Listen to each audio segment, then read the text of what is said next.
All right, welcome on to this Q&A. Again, want to welcome to this Q&A. Question came up earlier, question come up before, but we'll deal with it. The question was about a tattoo, someone who gets a tattoo. So the total prohibition of a tattoo is if it's for idolatry, if it's for avodah zarah. So that's for sure, everyone would agree that if you got it, first of all, you transgress. You don't transgress every second. Once it's done, it's done. But it should be, something. Let's say for idolatry, yeah, that should be taken off. Any other tattoo will be considered a rabbinic prohibition. And practically speaking, unless it's idolatry, there's no obligation. There is no obligation to take it off, and only if a person wants to. Now, the only question that comes up is about, let's say, for conversion, about going to the mikveh. And that we hold that if a person had a tattoo, it doesn't nullify the immersion in the mikveh because the tattoo is considered like part of the body, so it's not considered a barrier to the water. Now, the questions come up. Okay, let's say they have a tattoo, but the tattoo is not idolatrous. So the question is, do they have to take it off? Right now, most people probably have tattoos. Not everybody, but a lot of people do. Back in the day, when I was growing up, the only people got tattoos were sailors, but no one else really got tattoos that much. But today it's more common. So the question is there an obligation? Is there an obligation to take it off? So simple answer is there is no obligation unless the person wants to. The issue is one issue is that if you take it off, if you do it by laser, which is more expensive probably, you do it by laser, then that's probably better. It doesn't that doesn't necessarily make a wound, but if you do it other ways, it could make a wound in the body. You're not allowed, in general, on purpose to make a wound in your body. That's what it does. So again, probably laser doesn't do that. But the question would be, does the person have to do it? So again, the only practical thing if someone converts, is going to the mikveh, and that we hold that it's not a barrier. It's not a barrier to the water. So really, you don't really have to take it off. Now, I've had many people say, no, start a new life, this, that, they want to take it off. Okay. Is there an obligation to? No, there's no obligation to. But even if, everyone said that even if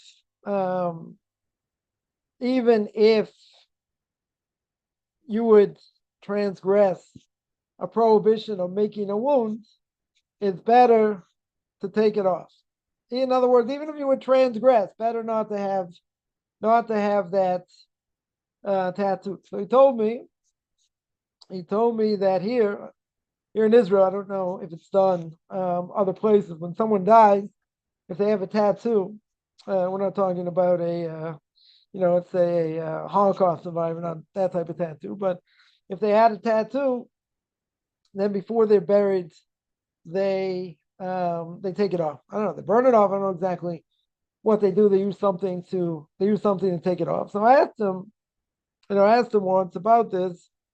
Is that true? And he said, yeah. He said, because you don't want to get upstairs, after you die, the first thing God's going to say is, hey, what are you doing that stupid tattoo? It's not, again, obligation to take it off. No, but here they do. Here, for, the person's buried. When someone dies here in Israel, within 24 hours, they put them in the ground. So they don't have much time to do it. Right? It's a custom in Jerusalem to do that you don't leave the body, more than 24 hours before it goes into the ground. In either case, so he said that here they burn it off. And the reason, or whatever, take it off somehow. And the reason, again, is that, when a person gets judged, it's one of the first things God's going to say, besides, to study Torah, or, we're honest in business, difference of opinion, what comes first, doesn't really matter. But in any case, big thing to take it off. But again, obligation in general, I would say no, right? There's no obligation. If a person wants to, again, they are allowed to. And even if it would make a wound, right? It would make a wound in the body. So my Rabbi would hold on that better even to transgress that by making a wound in the body than actually having the tattoo, right? Than having the tattoo on your body. So, better to transgress that, and get rid of the tattoo than have the tattoo. But again, practically speaking, the only relevance for a tattoo today, I mean, unless it's really idolatry, the only issue would be going to the mikveh. And today we hold that's not a problem. Same thing if if a woman there's a way that I had this question on whatever many years ago. A woman gets makeup put in underneath her eyelashes, right? Or within the skin. So in other words, she wakes up at 3 a.m, she's got like makeup on her eyes.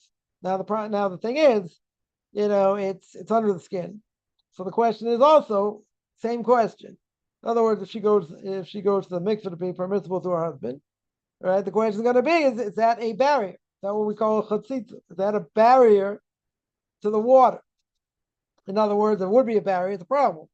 That would be a big problem. So again, doing that would be no different than a tattoo, right? In other words, it's not considered a barrier, and it's not a problem. So I think even in this case, just getting, we spoke about this before, but just getting, having eyeliner or whatever it is, that goes above the eyes, that's going to be there, all the time, right? We don't necessarily look at it like, cosmetic surgery. Cosmetic surgery, again, depending what it is, in most cases probably, shouldn't be done. Again, it depends, depends what it is. Like for a guy, for instance, let's say, it's not really cosmetic surgery, but if a guy, let's say, has a unibrow, right? He's got, seemingly like one eyebrow, he's got hair in the middle, right? Seemingly connecting both eyebrows. That's why they call him a unibrow. Is he allowed to trim it, right? Is he allowed to trim it? You say, well, maybe it's what a woman does. And if that's what, that might come under the prohibition of kli gever, that wearing, where it says a man can't wear women's clothes or women wear men's clothes. In this case, a man's doing something a woman normally does, right? Without pluck her eyebrows or whatever, which is fine for a woman. For a guy, it'd be problematic. But in this case, let's say it bothers him. Let's say, you know, he's looking for a marriage partner, right? Could be kind of unattractive. That person's got a unibrow, right? So therefore, we don't look at it as being something forbidden to do. That it would be, like a woman does. Like, the question comes up, can a man look in the mirror, to comb his hair, shave, whatever it is, it's what a woman does. Can he prim and proper himself, in a mirror? So it depends. In other words, if he's doing it because, he's going to go out in public, he doesn't want to look, wants to make sure he looks okay, doesn't want to look at my language, doesn't want to look like a schlep, okay. So that wouldn't be a problem, right? That would not be, a problem. If he's sitting in front of the mirror for 20 minutes, for half an hour, looking like this, looking like that, that might be a problem, right? That would be a problem. But just looking in the mirror, even for a few minutes, just to see, how they look put together, their hair's okay, whatever it is, then that would, that would be fine. What about cologne? Can a man wear cologne? You say, well, it's what women do, but they have special cologne for men. Now, it's going to be a different opinion among rabbinic authorities. Some are going to say that if it's specifically made for men and they're not dousing themselves in it, they put in they put on a little bit, whatever, that would be fine, right? Others would say, doesn't matter if it's made for men, right? Regardless of whether it's made for men, it has the status of perfume, and the only people that put on perfume are women. So therefore, it'd be similar to what women do, and that would be forbidden. What about, just on this topic? What about a guy wearing a ring? Can a guy wear a ring? Gets married. Yeah, gets married. Can he wear a ring? The elder Orthodox community, we don't do it. It's not done, probably in modern Orthodox communities. It is done. So there is a question. You'll say back in the day, medieval times or whatever, men wore rings. Okay, could be. Right? Could very well be. Today we don't. Today, um, even if you'd say, well, men, men, the argument could be today, men wear rings, right? There, men get married, they wear rings. That's common, right? That's common. So definitely in a modern Orthodox community, you'll see it. You'll see men wearing rings because there's an obvious claim. Everyone else wears rings. Why can't I wear, a ring? So the way the wedding would be done, obviously he has to give, the ring, there has to be witnesses, whatever. And she can give him a ring underneath the canopy. Yeah, doesn't need witnesses or whatever, right? That's usually how it's done. Sometimes it'll be done at ceremony, whatever. People notice and see it, whatever. But in general, it's probably done more in the modern Orthodox community. And the elder Orthodox community is not done. Men don't wear rings. And there's a question also, what about women wearing nose rings? Right? Or multiple piercing. Right? Let's say multiple piercing, whatever. Body piercing is its own problem. Right? In places we don't normally, we wouldn't put, let's say, an earring or something like that. So any other place outside the ear would be considered mutilation of the body. But what about multiple piercings in an ear? Sometimes, in secular world, you see women that have, more than one piercing. Yeah, so that I would say also, the elder Orthodox community is not done. I would say by some that have, that I would say that would struggle, with modesty, girls that would struggle with modesty issues, probably have more than one piercing. Thing is also it's, will cause attention, and that's the opposite. That's really the opposite of what modesty is, right? You don't want to cause attention. You don't want to cause attention to yourself. So the elder Orthodox community is not done, but again, not there are, girls, even if they're grown up in the elder Orthodox community, maybe some, will wear that, but wear multiple, have multiple piercings or whatever, at least in the ears, but that's only because, whatever reason they themselves, are struggling, with this. But any other part of the body, that a woman would pierce, belly button, right? Good example, right? There are women that belly button pierced, right? Or let's say a tongue ring. Yeah, I know a guy had a tongue ring many years ago. He's like, Rabbi, you don't understand. First of all, it was very painful to do, but even so, he said, like when he, drank something hot or, ate something cold, it was like such a sensation. I'm like, well, kind of did it to yourself. So like, for a guy for sure would be forbidden. For women also, it wouldn't make any difference. We would consider that mutilation, of the body. And just in general, like if a woman's gonna wear, earrings, they should be, close to the ear. They shouldn't be, I've seen some people, I mean, whatever, they're not, at least the way they dress, they don't look, necessarily so religious. They're wearing the skirt with a huge slit or whatever, it doesn't matter, but like sometimes you'll see people with these big hoops. Yeah, so that would be a problem because it causes attention, right? Anything that's gonna cause attention, regardless of what was done in the past, right? We're gonna say that a person shouldn't do it because the question comes up: what about a nose ring, right? And everyone's gonna say, "Well, Rivka wore a nose ring, right?" And Torah said, right? She had a nose ring, so like, what's the problem? Good question. Yeah, and not very common, right? In the elder Orthodox community, it's not very common. Definitely not.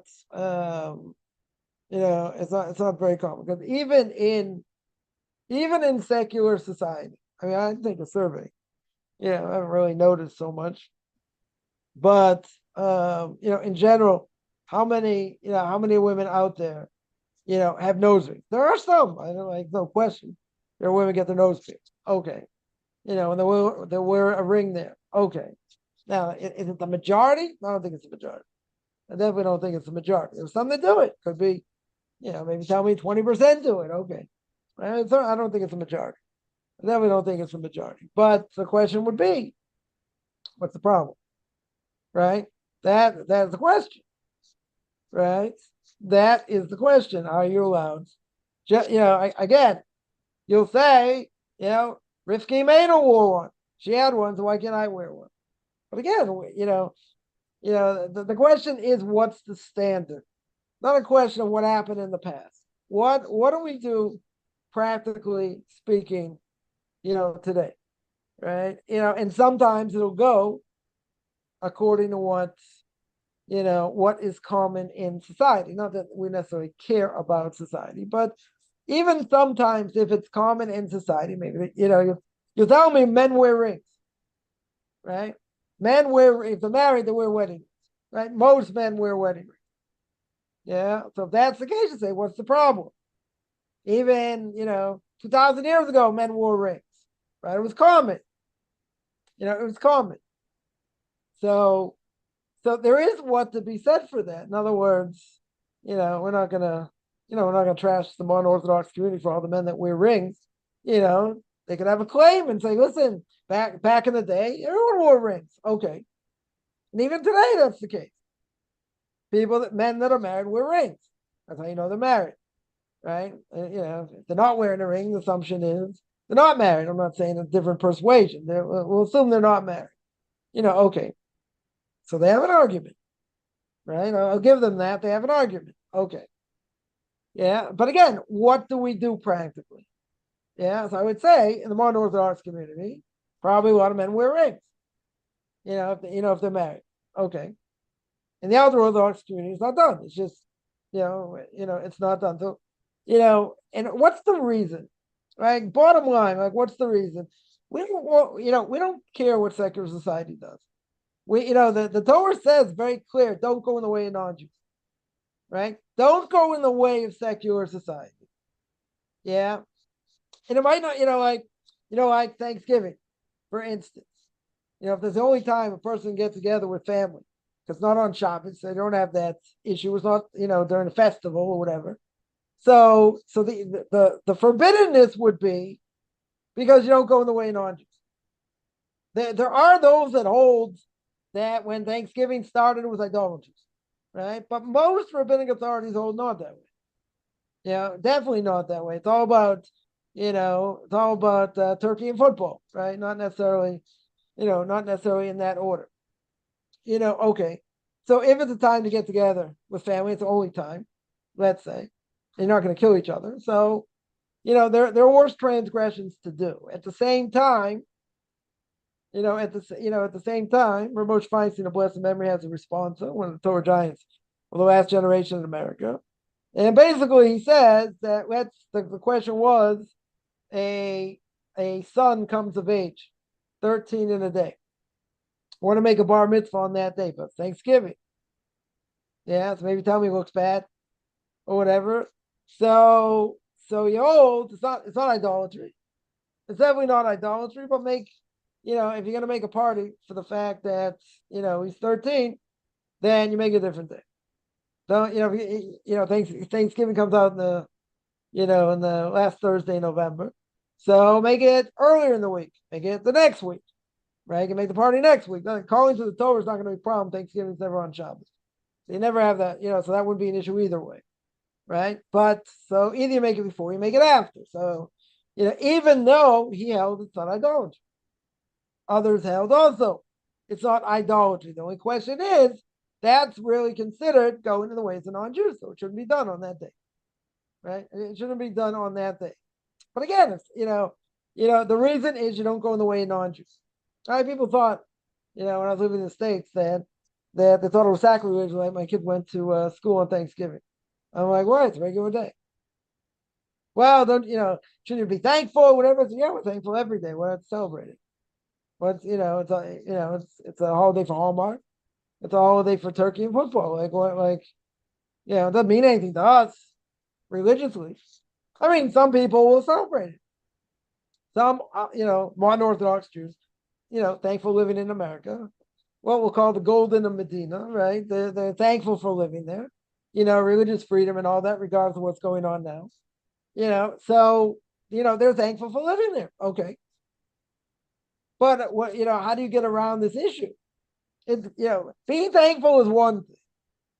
Yeah, you can be thankful. Okay, but there's a serious prohibition, a real serious prohibition of going in the way of non-Jews. How do you get around that? Right, that's a problem. That is a problem.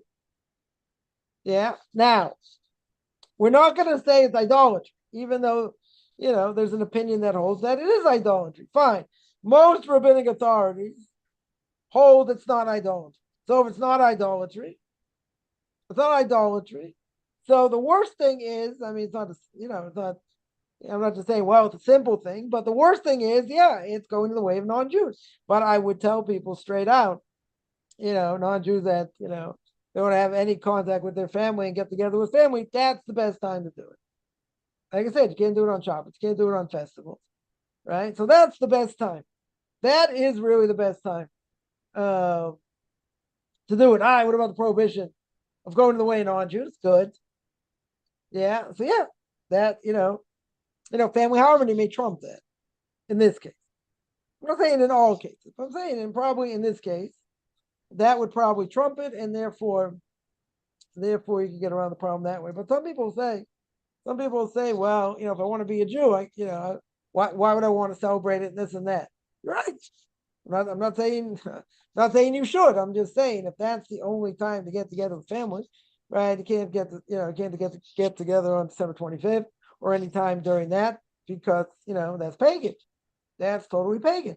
Doesn't matter if we say it's minhag avosechem biyadechem. It's a custom that our forefathers did. They don't really, believe in so much of it, but they put up a tree, they give presents, who knows what. That's forbidden. Just to be there is forbidden. The whole thing is forbidden. That's a different issue, right? That's not a question of just going to the way of non-Jews and how we look at it. That's paganism, right? That's idolatry. But either way, so that's a problem. That for sure is a problem. The other thing is, okay, we're only saying you get around the problem if that's the only time you get together with family. But if someone says, I want to start off on the right foot, I don't want to do it, then okay. I'm not saying you have to. I'm just saying if family puts a lot of pressure, and this is the only time to get together, so that's what you should do, right?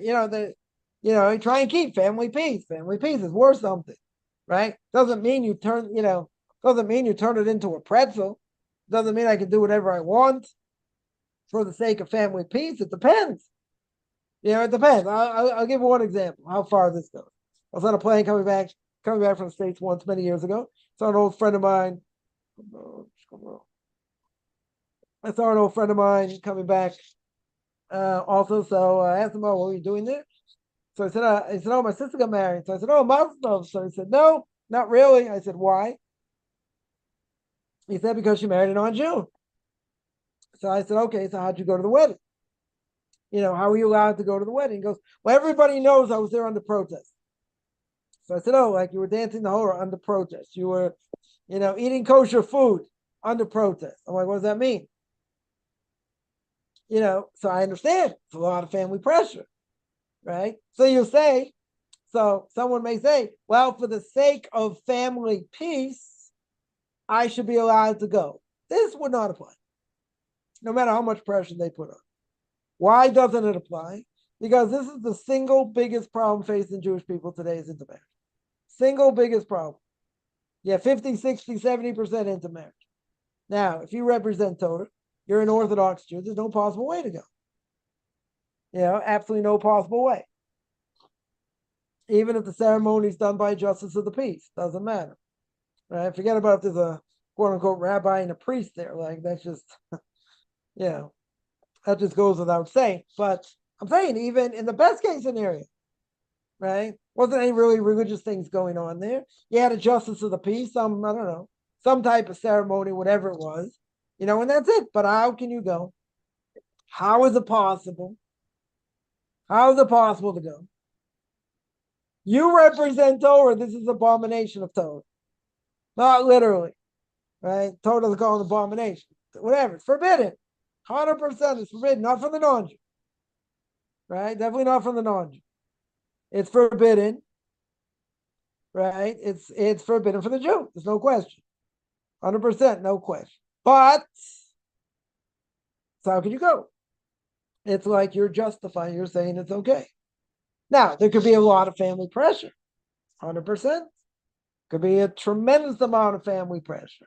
So a person could say, wrongly, but you could say, this is for the sake of family peace.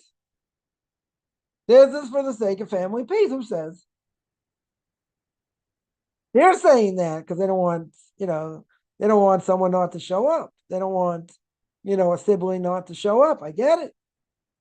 But who says family peace, overrides that in this case?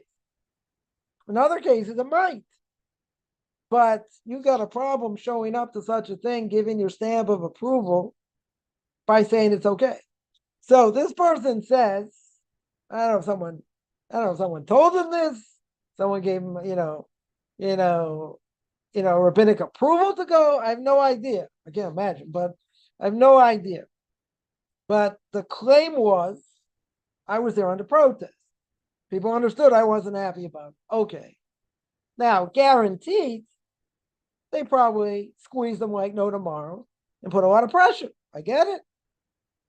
You're going to bring up a family. You can't do this. People will be offended. Okay. So I'll give you the following parable. You take somebody, that's, a Jew, right? That's intermarried. They say, listen, I want to take you to the synagogue. I want to show you something. It's like, why? He said, just come. So, okay, nobody's there. So he said, all right, what are we doing here? So, you turn on the lights. I said, I want to show you something in the sanctuary. So you walk in the sanctuary. You say, you see the ark? We're going to open the ark. So there's no service going on. Doesn't matter. Just open the ark. Okay. Now, you open the ark. Very good. Let's take out the Torah scroll. But there's no service. What are you doing? Just take out the Torah scroll. Okay. Take out the Torah scroll. Very good. Now, we're going to put on the people. We're going to put on the lectern there. Very good. You're like, this makes no sense. You're going to read from it? Like, what are you doing? It's okay. We're going to take off the top. Right? We're going to take off the mantle that covers it. Right? So now we're going to open it up. Right? You see some of the words there. Very good. Okay. Close it here. I want you to hold it. For what purpose? Just do it. Give me any lip. Just do it. Okay. Yeah. Like this makes no sense. I have no idea, why we're doing this. I said, okay, I got one final thing. Right? Came in synagogue. We opened the ark. We took out the Torah scroll, right? Torah scroll is very holy. Yeah. Yeah. We undid it. I showed you, some things in there. Very good. And I got one last thing. I need you to do. They said, what's that? I said, I want you to take it and I want you to throw it on the ground. They go, you are absolutely out of your mind. You are absolutely out of your cotton picking head. I said, you're right. Do it. Throw it on the ground. I would never do that. Torah scroll is holy. I would never do that. Think of what they just said. The Torah scroll is holy. Are the words in the Torah scroll holy? Or just the outside of it? Or just the parchment that makes up the Torah scroll? Now, what's the point? They're intermarried. They are taking the Torah scroll and throwing it on the floor. That's what they're doing. It's the worst thing you can do. Like, how do you repent for such a thing? The only way you repent is get divorced. That's it. Or the other person, God forbid, dies. That's the only way. Every time a Jew is intimate with a non-Jew, it's prohibition. It's not the non-Jew's fault. Not even necessarily putting a stumbling block, which doesn't apply to a non-Jew anyway. Yeah, it's a Jew's fault. Totally their fault. Yeah, so they're taking the Torah scroll. They're taking the Torah scroll and throwing it on the floor. Even worse than that, I won't get graphics. Even worse than that. That's what they're doing. So how can a person go? For, you could say, what about history? You know how many people died in his name? And you're going to, well, it's not a big deal. It's not a bad thing. Gotta stand your ground. Scoffman would say, don't be a wuss. You gotta stand your ground. They may cut me out. I could inherit a lot of money. They threaten me. And they say, listen, if you don't go, we're cutting you out. You know what? You got to lose. I know a story that someone's married and the father of this woman has a ton of money, and he said, I'm willing to give you all the money. One shot, all this money, be wealthy for generations. I have one condition. What's the condition? I don't want you listening to your rabbi and what he tells you, which happens to be my rabbi, by the way. Says, I'll give you all this money, just don't listen to this fanatic. Big test. Very, very big test. And what happened in the end? They listened. So wherever the money went, it went. But even if a person was threatened with that, you got to say, you don't know if they're going to do it or not. Doesn't matter. Does not matter. Right? You can say they're just bluffing. Okay? Maybe. People say a lot of things in the heat of a moment. Mean it, they don't mean it, whatever it may be. But let's say, for argument's sake, they're not bluffing. Let's say they show you their last will in testament. They say, here it is. This is specifically for you. Everyone else is going to get whatever they're going to get. You will not get a split or anything if you don't show up at this wedding. And it's signed. Yeah. Or let's say inside it says, if you show up at the wedding, this is null and void. Right? Whatever it is, whatever it says in the document. But it's all ready to go. They show it to them. So you'll say they're not bluffing. Good. Make the test even harder. Yeah. So you can get all this, but you have to show up at the wedding. That's the condition. That's it. It won't be any different, kiss the cross first. No. There are things you can't do. The Torah 100% is not a pretzel. You cannot turn it into a pretzel. It's not if I feel like doing it, I don't feel like doing it. It's obsolete, it's not obsolete. That's it. Many things are black and white. Certain things you can't do. You can't do it. What are you going to do? So you say, Torah says you should never lose. You don't lose over here. Right? You might lose money here. Okay. Would you rather be made fun of people in this world or demolished by God? And how are you going to look in God's eyes? This is clear cut. This is very clear cut. Yeah. No ways around. So what do? You say, listen, it's nothing personal. Person could be a very nice spouse, very nice person. Right? Nothing, nothing personal. But they shouldn't, you should be marrying them. And you should do whatever you can, try and break them up if possible. Cause other problems. Okay. Right. Question is how far it goes. Right? But if it's done and it's not going to be stopped, it's going to cause problems. 100% it's going to cause problems. But, fundamental question is the Torah true or it's not true? If it's not true and it's all make-believe and I feel like doing it, I don't feel like doing it, okay. So you make it up as you go along. If it is true, there are repercussions. There are repercussions. And what about, let's say, someone that's married? They have kids, right? They have kids. Okay. And the kids aren't Jewish, right? The guy marries a non-Jewish woman.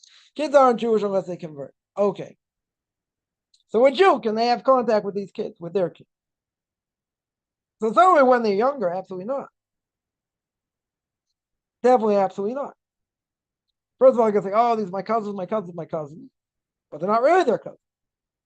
It just runs into other problems. Runs into other problems. I've heard according to Kabbalah, it's like playing with fire. You gotta say, like, what, say what we're gonna do with little kids. When they're older, I would understand. Yeah, I understand more. What are the little kids playing with? I don't know, Tonka toys, Legos, Tonka toys back in the day, Legos, whatever. Like, what's the big deal? Probably just get attached. Like family, family, family. Okay, it's a problem. I remember I heard one, a great rabbi once say, I'm not going to explain this to you, but I'm going to tell you one thing. And the one thing they said is you're playing with fire according to Kabbalah. So I said, okay, explain it. I said, I told you I'm not going to explain it. Yeah. So yeah, is that going to cause a rift? It could. Very well could. But again, you have to educate your kids. And your kids have to know they're not Jews. It's not their fault. No one's saying it's their fault, by any stretch. It's the fault of the Jew that married a non-Jew. That's the fault. There are repercussions. Because as if to say, well, family, family, blood's thicker than water, right? Anyone ever hear that? Blood's thicker than water till you intermarry. That's the problem. And there are some things, you can't fix that are not fixable. When it's not fixable and it can't be done, it can't be done. Yeah. I'll give an example. I'll give another example. A non-Jew wants to convert. Non-Jew wants to convert, but they can't move to a Jewish community for whatever reason. Financially, whatever reason. Illness, I don't know. They can't move. They go to a Beis Din, they go to a rabbinical court, they show how serious they are. They show their knowledge. The Beis Din says, yeah, we'll convert you. We're ready to convert you. There's only one problem. You don't live amongst the Jewish people. You have to live amongst Jews. But it doesn't say that anywhere in the Torah. It doesn't say anywhere in the Talmud. Where people argue this. You're right. But isn't that obvious? How are you going to live? How are you going to be a Jew if you don't live amongst Jews? Yeah. So for some people, it's a breaking point. They can't move. Or not able to. Right? I'm not saying now, forever they can't move. Different reasons, whatever it is. So what's the Beis Din going to do? What's the rabbinical court going to do? They'll try and support you as much as they can, but they won't convert you. There's no possible way. Because you don't live amongst Jews. They're going to say it's not my fault. Okay. No one's saying it's anybody's fault. Can't be done. The Rambam says in the laws of repentance, there are 24 things stop a person from properly repenting. What's one of them? Poresh minat tzibur. You separate from the community. Separating from the community is a big no-no. Can't live in your own island. Can't go live in a cave. If a person has to live there, it's one thing as a Jew. Okay, because it's not good. 100% it's not good. But a non-Jew coming in, and they're going to keep Torah mitzvahs, and they have to pray, let's say, for it's a guy 3 times a day. You got to be there for the holidays, different things, different issue. You can't just say, well, I live in Timbuktu. They're going to say, it's not a benefit for you to convert. You got to know where to pray, where to keep the holidays. Can't do anything. Yeah, so how does that help? So it's not a question, it's not a question what's fair or what's not fair. You want to be a Jew, you got to live amongst Jews. That's it. Right? It's a similar thing, black and white. It's very black and white. Now, could be someone lives in a Jewish community, and let's say they have to travel. Okay, people have to travel for work. Good. That will not destroy a conversion. If they're gone for a few weeks, they're gone for a month, whatever, okay. But they have to be established. They have to be established in the community. That's it. And if you can't do it, you can't do it. Yeah. There's just no, there are certain things. We don't turn the Torah into a pretzel. There are certain things you can't get around. That's it. Right? People have to understand. Sometimes you can't get around certain things. I had a lot of questions over the years. Got to start writing these down. Put them in print. That they were bad questions. Not bad questions, but bad scenarios. There were bad scenarios. The question is certain things. Can I rely on this? Can I rely on that? I mean, it's like almost looking for a needle in a haystack. Certain leniencies. Can I rely on this for this? Sometimes you can, sometimes you can't. Depends what it is. Depends what it is. Yeah. If you can rely on it, good. If you can't rely on it, like in general, you'd never rely on it. But in this case, you might have to. Okay. But you have to know when, where, that proper rabbinic guidance. There are a lot of way out different, types of questions. And a lot of it had to do with family harmony. But like there are certain things you just can't do. Like what are you supposed to do? You get yelled at, you get screamed at, you gotta be more open-minded, you gotta be this is stupid, this is okay. You gotta, so let them rant, but there's nothing to do. It's kind of like playing poker. Yeah. Playing poker and you got all single-digit cards, right? Different suits. What do you have? Garbage, you fold. Right? You fold, you got nothing. Okay. You got nothing. That sometimes that's the situation. It's not your fault, but that's the situation you're in. So the question, the question that has to be asked is, could I do this? Or can I do that? Can I rely on this leniency or not? Right? Certain things like grasping at straws, really grasping at straws. And some things I got around. I was able to get around. Wasn't easy. Other things, there's just no way to get around it. So when there's no way to get around it, when there's no way to get around it, there's no way to get around it. Right? You're stuck.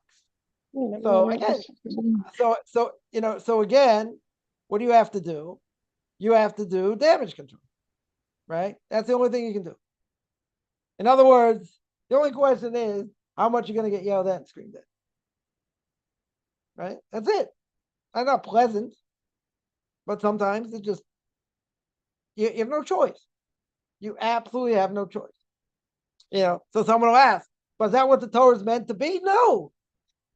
But if other people are not living their life according to Torah, you run into this crazy situation. Right? I'll give an example. I'll give another example. Rabbi's written eight volumes of question and answers and all, on just about everything else. Damages, marriage, divorce, holidays, whatever. The first 3 volumes were mostly questions he had in South Africa, when he was in South Africa.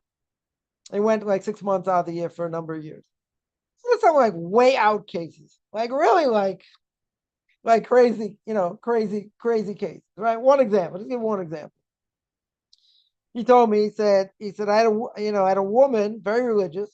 He says, much more religious than you'll be in 10 lifetimes. I'm like, okay. She comes to me and she says, I want to sell my chametz. I want to sell all my 11 products before Passover. So I said, okay, she's very religious, more religious than me. What's the question? Yeah, I said, so what's the question? So he said she wanted to sell her chametz to her husband. So I said, oh, by technicality, she's married to a non-Jew. But she's more religious than me. He said, right. She said, she's very religious. I said, but married to a non-Jew? He said, yeah, kind of technicality. Right? So there are 2 prohibitions if you don't sell your chametz. Right? 2 prohibitions. Bal yamatze, bal yira'ah. Bal yira'ah. Bal yamatze, you can't find chametz in your presence. I mean, if you sell it, doesn't matter. Right? You don't, even if you see it, it's sold. It doesn't belong to you. Right? So you can't find it and you can't see it. So I said, well, we normally say Ishto Gagufo, like, his spouse is like himself. Right? Like they're, 2 peas in a pod, they're together. He goes, not in this case. It's like, not in this case. Because a Jew married to a non-Jew, get a lot of flack for this. Maybe, YouTube may flag me here. Right? A Jew married to a non-Jew is not a marriage. It's not a marriage, according to Torah. Right? It's not a marriage. So my Rebbe's like, so you can't call them like they're together because they're not. They're not married. So like, these are the questions you had to deal with. For Moshe Feinstein, when he was in Russia before he came to America, one of the Torah giants of the last generation, in America would have been Torah giant anywhere. And like, he was writing questions and answers, like really, really strange cases. Like some like really far out, cases. Like people thought it was like a little bit strange, like, okay, very interesting questions, but they're not practical, right? They're not very practical. When he came to America, a lot of them became very practical. Because America was a desert then, compared to what the Torah is now there. And Torah community. It was a desert. Some people looked at him like, come on, like you're writing a case that's like 1 in a billion, 1 in 10 million. Like, what are the odds? You're gonna have like such a case. This happened, that happened, he thought this, she thought that. Who knows what, whatever it is. Most of these questions when it came to America weren't far-fetched. They're crazy cases. But you look, they're cases for this generation. And we're living in a crazy generation. And now you got to deal, you got people who have to deal with these questions, transgender. And if they change body parts, like what are they? Are they a male? They're really female? Did anything really change? Where do they go sit in synagogue? Can they sit with a man if it's really a man, but did some other things or not?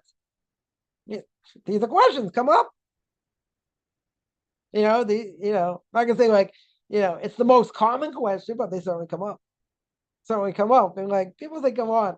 If you were to like ask that question like 20 years ago, like, wow, what an interesting question, whatever. It'll never be practical. Oh yeah? 20 years later, it's very practical. Yeah. It's a crazy case. Is it a man or a woman? If they don't change body parts, nothing to talk about. Whatever they were, they are. Doesn't change anything. Question is if they change body parts, right? We'll keep this clean. If they change body parts, does that change anything? So for the most part, does. Shouldn't change very much. Yeah, there are certain questions, but again, in general, it shouldn't change very much. But like, these are crazy questions. Crazy question. Somebody, all right, let me take some questions here. Somebody asks, so for religious married men, also not wearing a wedding ring, right? If you want to be an ultra-Orthodox Jew, yeah. Ultra-Orthodox Jews don't wear rings, when they're married. Certainly not. Person wants to be more modern Orthodox. That's who they identify with, that type of community.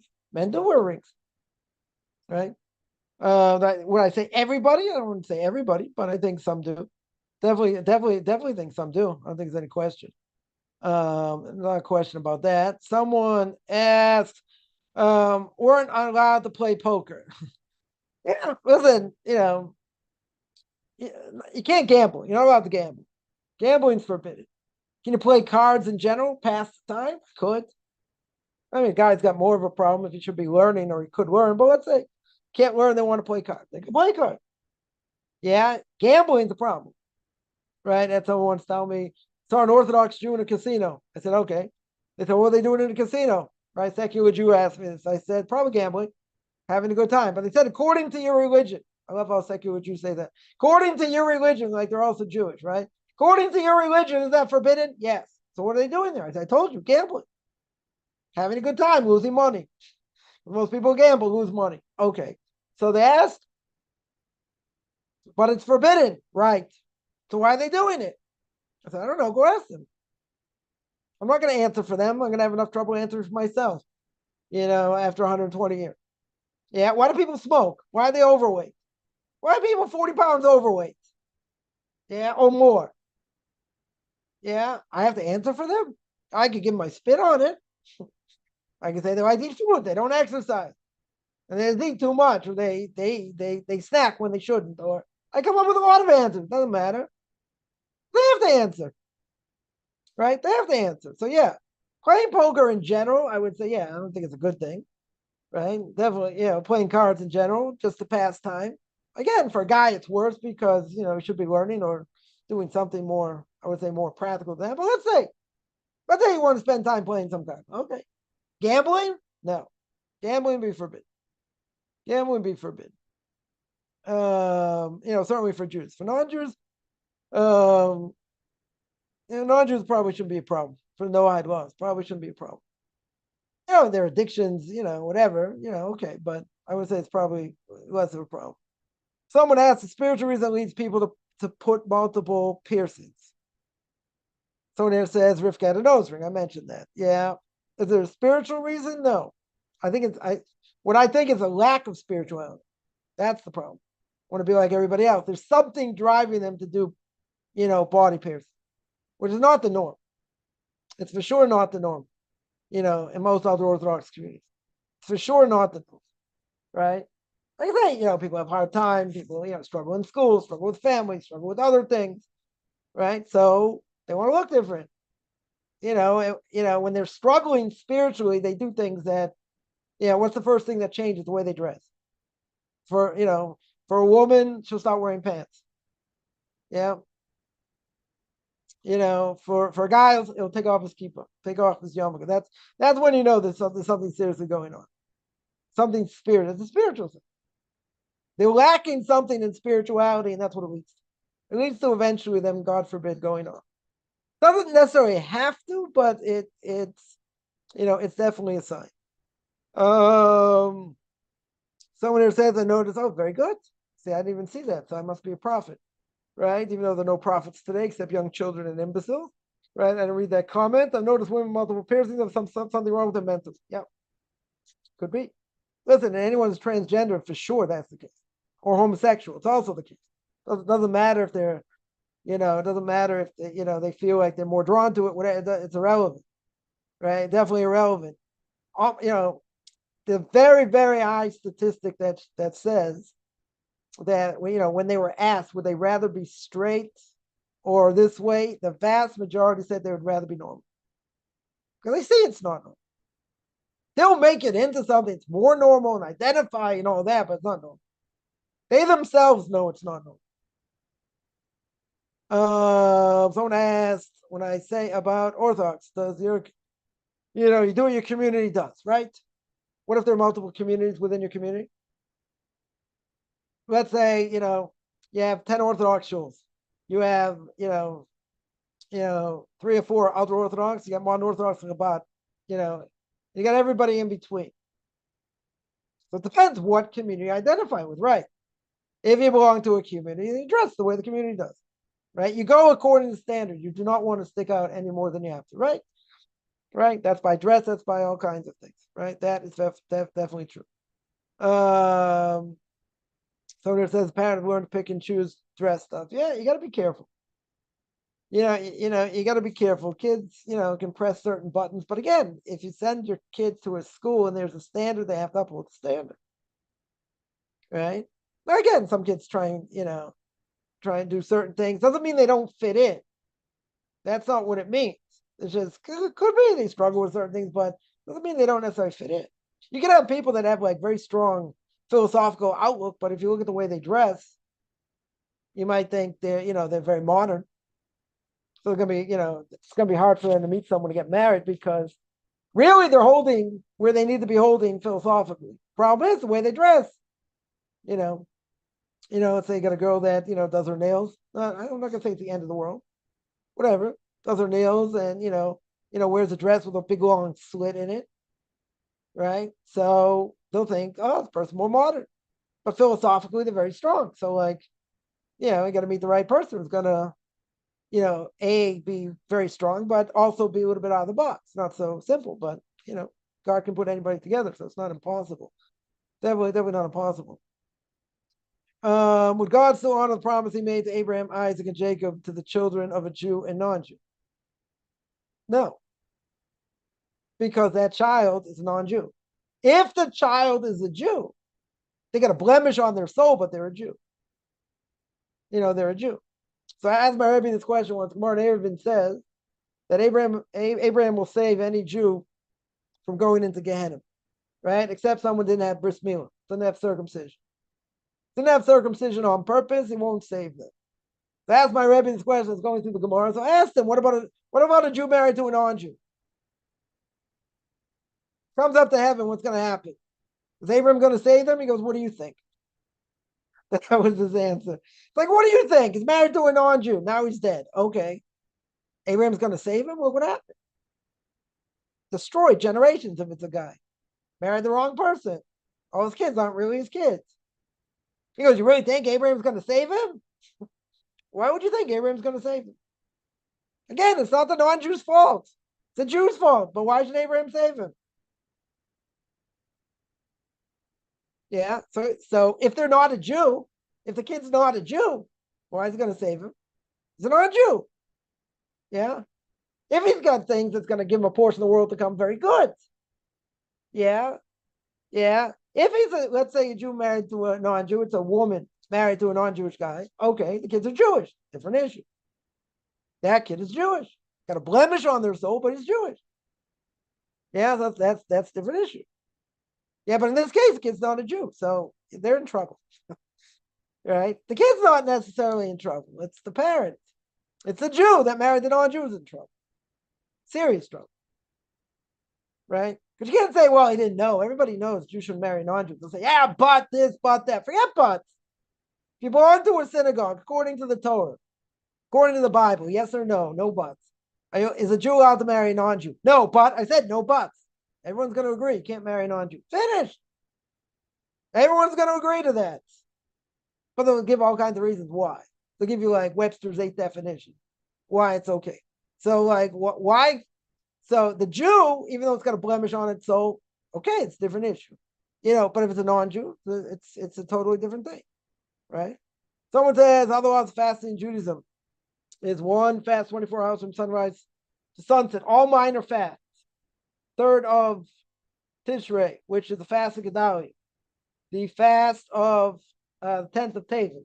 The fast of the 13th of Adar. Fast of Esther. Fast of the 17th of Tammuz. All those fasts are sun up to sundown.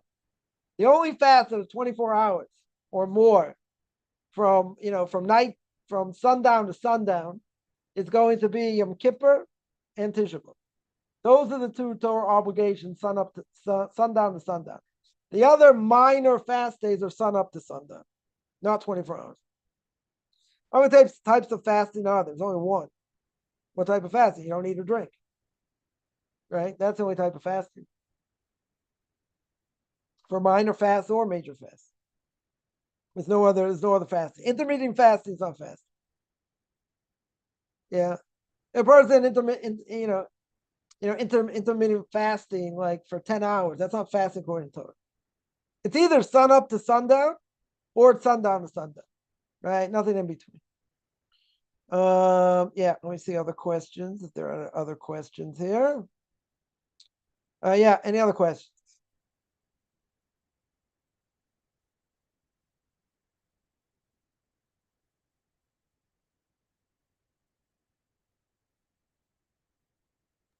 Rabbi, can I ask something? Yeah, go ahead. Uh, my name is Ruben, and Yeah, right now uh, I want to do the conversion, and right now, it's about the tattoo. I already have one. okay. So, do you think it's okay for doing the conversion? Do I have to It's remove not it? a Because, problem. It's not a problem to take off if you want to take it off. You don't have to though. If it's but idolatry, then yeah, then you have to take it off. If it's not idolatry, you don't have to.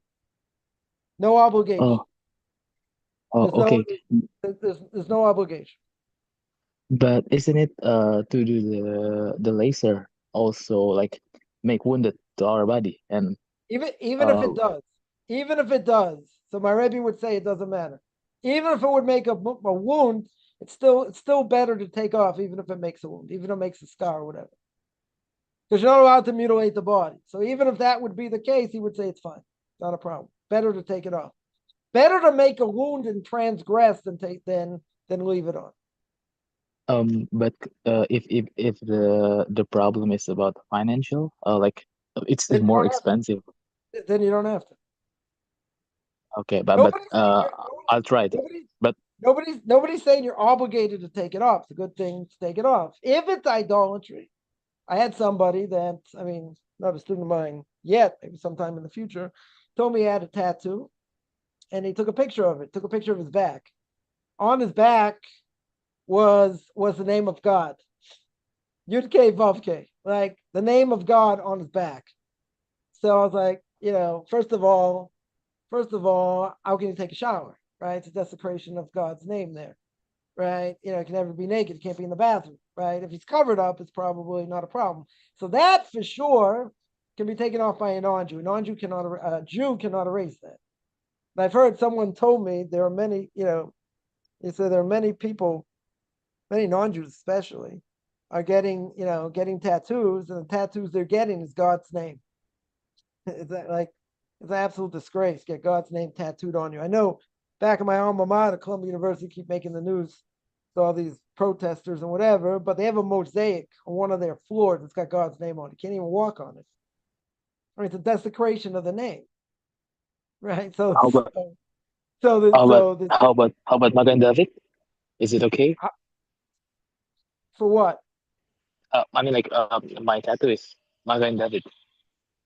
Yes, it's not a problem. Any other tattoo that's not idolatry, I mean, again, it's forbidden to do, but it's the rabbinic prohibition. But a person's gonna have a picture, I don't know, of a Tasmanian devil, Bugs Bunny, I don't know, any number of things. It's still forbidden, but it's not idolatry. If it would be idolatry, I had a student that was really idolatry, that you have to take off. That for sure you have to take off. Anything else, again, if you can take it off, I think it's a good thing. Obligation, no. Because again, the only question is going to the mikveh. It's not a problem going to the mikveh, then really you don't have to take it off. Then you don't have to take it off. So that's the only issue. That's the only issue. So even making a wound, even if laser makes a wound, let's say, and it does make a wound, some Rabbi would say, do it. It's still better to do it, even if you make a wound. Doesn't matter. But if a person doesn't have money, you don't have to. 100% you don't have to.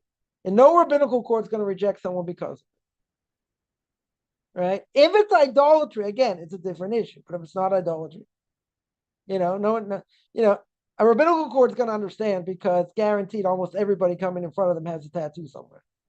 Almost everybody. I find it hard to believe. I know there are people out there, my age or older don't have a tattoo. Yeah, okay. But like in the later generations, I don't even think there's anything to talk about. Everybody has a tattoo. It's like it's hard to find anyone who doesn't have a tattoo. Like today, you would think, there are things that are 10 times worse than having a tattoo. You're right. That's like tame compared to that. I agree. That I agree. But the only it's forbidden to do it. Idolatry is worse, be a total prohibition. Right? Otherwise, the question is, do I have to take it off? So if a person wanted to keep it, they didn't want to take it off, they could. A rabbinical court's not going to force them to take it off. All the more so if they can't afford to do it. Okay.